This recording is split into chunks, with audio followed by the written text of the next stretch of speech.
Halo semuanya, selamat datang kembali di channel ini. Jumpa lagi dengan saya Vicky Himpong. Semoga kalian semua selalu dalam keadaan yang sehat. Kita akan kembali lagi membahas soal berita timnas terupdate hari ini. Apa saja yang menjadi perbincangan hangat? Kita akan segera bahas videonya. Let's go. Elkan Bagot tak perlu khawatir, 3 pemain timnas Indonesia ini pernah mendapat maaf dari Shin Tae-yong.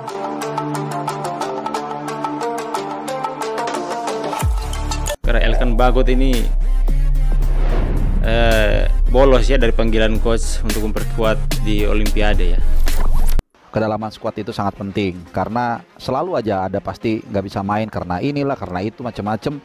Jadi pemain pelapis itu juga harus siap, harus selalu memompa kemampuannya karena nggak pernah tahu kapan kesempatan itu datang seperti saat ini ya. Saya masih yakin nasionalisme di anak-anak ini ada. Ya saya sebagai pembina ya saya mesti juga punya empati, tetapi juga harus bisa merasakan apa yang mereka rasakan. Kita nggak bisa sebagai pembina nyuruh-nyuruh, marah-marah gitu. Ya tentu peran saya di situ selain memastikan organisasi ini berjalan baik, ya kehadiran saya mengawal mereka, saya kasih lihat dengan leadership bahwa saya bersama mereka. Shin Tae-yong mengatakan menutup pintu bagi Jay Itses untuk membela timnas Indonesia di partai melawan Irak.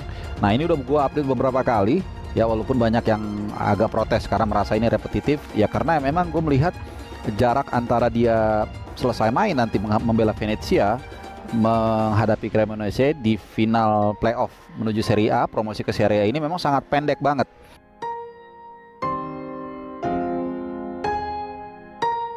Hubungan tak harmonis antara pelatih timnas Indonesia, Shin Tae-yong dengan Elkan Bagot menjadi perbincangan dalam beberapa pekan terakhir. Masalah ini diduga berawal dari Elkan Bagot yang tak merespons pemanggilan Shin Tae-yong saat timnas Indonesia U23 akan bertanding di playoff Olimpiade melawan Guinea. Timnas Indonesia kala itu tengah dihantam krisis pemain bertahan menyusul absennya Rizky Ridho karena hukuman kartu merah dan Justin Hubner yang tidak dilepas Cerezo Osaka. Elkan Bagot menjadi satu-satunya harapan bagi lini pertahanan skuad Garuda Muda agar bisa meraih kemenangan atas Guinea dan lolos ke Olimpiade Paris 2024. Imbas dari penolakan tersebut, STI tidak memasukkan nama Elkan Bagot ke daftar 22 pemain yang dipersiapkan menuju pertandingan kualifikasi Piala Dunia 2026 zona Asia melawan Irak dan Filipina. Padahal pemain berusia 21 tahun tidak mengalami cedera dan agenda bersama klubnya Ipswich Town serta Bristol Rovers sudah berakhir beberapa pekan lalu. Meski demikian, Elkan Bagot tak perlu khawatir karena Shin Tae-yong bukan sosok yang pendendam. Pasalnya, beberapa pemain akhirnya kembali dipanggil setelah sempat bermasalah. Lantas, siapa saja pemain yang pernah bermasalah dengan pelatih asal Korea Selatan tersebut lalu kembali dipanggil ke timnas Indonesia? Berikut daftarnya. 1. Mark Klok. Mark Klok sempat meminta izin kepada Shin Tae-yong untuk menemani istrinya melahirkan. Ketika itu, timnas Indonesia dijadwalkan bertandingan di kualifikasi Piala Dunia 2022. Akan tetapi, sejak kejadian tersebut, STI tak pernah lagi memanggil pemain naturalisasi asal Belanda ini. Dia sempat terpinggirkan dari timnas Indonesia dalam beberapa kesempatan. Namun Shin Tae-yong kembali mengandalkan Mark Klok dan memanggilnya dalam beberapa turnamen penting. Salah satunya adalah menjadi bagian dari timnas Indonesia di Piala Asia 2023. 2. Egy Maulana Fikri. Shin Tae-yong pernah mencoret nama Egy Maulana Fikri dan tak memanggilnya lagi ke timnas Indonesia jelang laga kontra Burundi di FIFA Matchday pada Maret 2023. Ketika itu, Egy mengalami cedera sehingga STI memutuskan untuk mencoret mantan pemain Lechia Gdańsk tersebut. Egy yang mengalami cedera justru terlibat dalam pertandingan bersama klubnya, Dewa United menghadapi Persib Bandung. Hal ini membuat STI berang. Meski demikian, Egy meminta maaf dan akhirnya kesempatan untuk membela timnas Indonesia kembali datang kepadanya. 3. Sadil Ramdhani. Sadil Ramdhani pernah membuat Shin Tae-yong kesal karena pernyataannya di media sosial. Hal ini membuatnya sempat tidak pernah lagi dipanggil ke timnas Indonesia. Kejadian tersebut terjadi pada Juni 2023 ketika Sadil Ramdhani dikritik habis-habisan oleh netizen. Penyebabnya, permainan dia tak sebaik saat bermain bersama klubnya. Sabahwa. Kala itu, Sadil berdalih bahwa menit bermain membuatnya tidak bisa mengeluarkan permainan maksimal ketika berseragam Timnas Indonesia. Sejak kejadian tersebut, Sadil sempat tak dipanggil STI ke Timnas Indonesia. Namun pada akhirnya, dia kembali dipanggil pada pertandingan kualifikasi Piala Dunia 2026 zona Asia menghadapi Irak dan Filipina pada 2023 lalu.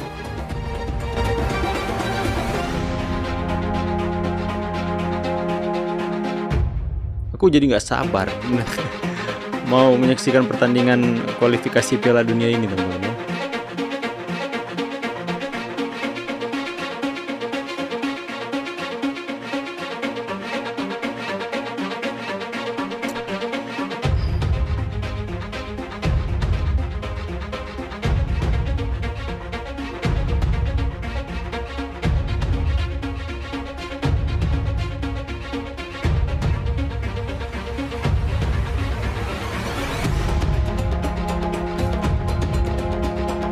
Udah kah beritanya? Oh sudah ya teman-teman ya. Jadi kita bisa melihat bahwa Coach Sintayong memang tidak lebih mengandalkan perasaan ketimbang dengan realitas dan strategi yang ada. Jadi ngapain bawa perasaan dalam menjadi seorang pemimpin dalam timnas yang luar biasa besar seperti ini. Ya, saya jadi nggak sabar ketika melihat berita-berita soal bagaimana para pemain-pemain yang dipanggil. Saya benar-benar jadi nggak sabar untuk kurang tinggal menghitung hari kita akan segera masuk di uji coba dulu melawan Tanzania, kemudian kita akan menghadapi Filipina dan Irak di kualifikasi Piala Dunia. Kita akan menjadi tuan rumah dan saya pikir ini akan menjadi nilai tambah, apalagi pastinya akan lebih sangat banyak supporter Indonesia kita yang memberikan dukungan kepada para pemain timnas Indonesia. Dan saya berharap siapapun yang dipanggil oleh Coach Sintayong itu benar-benar bisa memberikan yang terbaik, karena sangat besar harapan rakyat Indonesia untuk melihat kemenangan demi kemenangan yang akan diraih. Gak usah menang, tahan imbang saja itu sudah luar biasa, sudah poin ya. Dan Indonesia semakin dekat dalam fase ketiga dalam kualifikasi Piala Dunia. Saya berharap dan terus akan mendoakan agar supaya timnas kita itu benar-benar menunjukkan performa mereka yang terbaik, dan tentu saja ini akan menarik semakin banyak antusias para pecinta sepak bola tanah air untuk lebih semangat dan lebih bergairah lagi setelah kita melihat dan lumayan cukup dikecewakan dengan keputusan-keputusan wasit yang terlihat kontroversial, terlihat seperti mereka menjadi salah satu alasan untuk menghambat perkembangan sepak bola Indonesia dengan cara ya seperti terlibat dengan mafia bola seperti itu, teman-teman ya. Dan semoga berita ini bisa memberikan informasi kepada kalian semua.